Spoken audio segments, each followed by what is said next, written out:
Yo, what's up mga kasiman? So ayan, nandito na naman tayo mga kasiman. Ayun. So ngayon mga kasiman, bali nandito tayo sa laot pa rin tayo. Dito sa Mombasa. Sa ano tayo sa laot ng Mombasa. So yung job order natin mamaya mga kasiman ay aakyat tayo doon sa crane.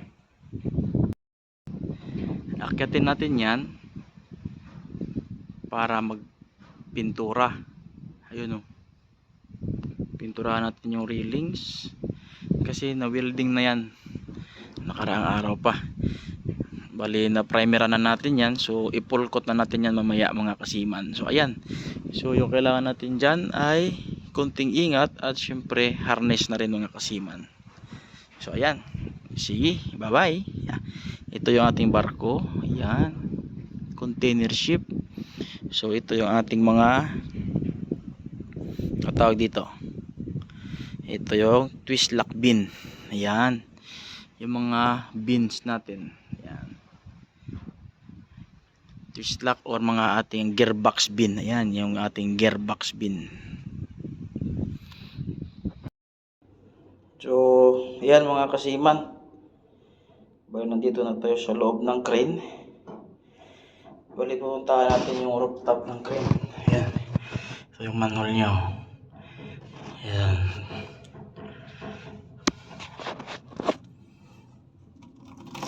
Yan, dito na tayo sa taas. So, yan na mga kasiman, no? Balik yung pinturahan natin. Railings na yan. Ayan, nandito tayo sa crane. Sa taas ng crane.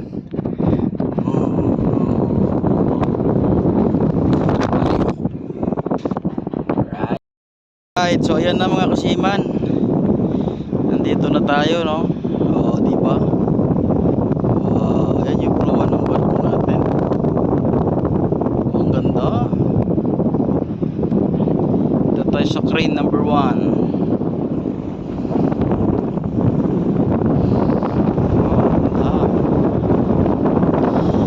Hangin muna tayo at tingin-tingin ng view.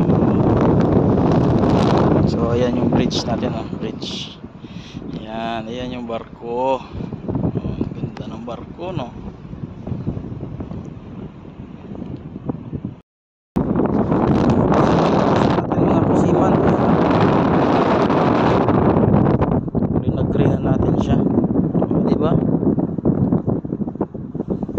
Ganda.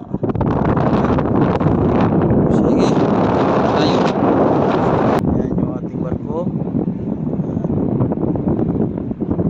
Alright. So, kasiman, bali lilipat tayo doon sa crane number 2. Ayan yung pangalawa. Ayan sa gitna na yan. Ayan o. Ayan. Ayan. Lilipat tayo doon. See you. Bye-bye. Aha.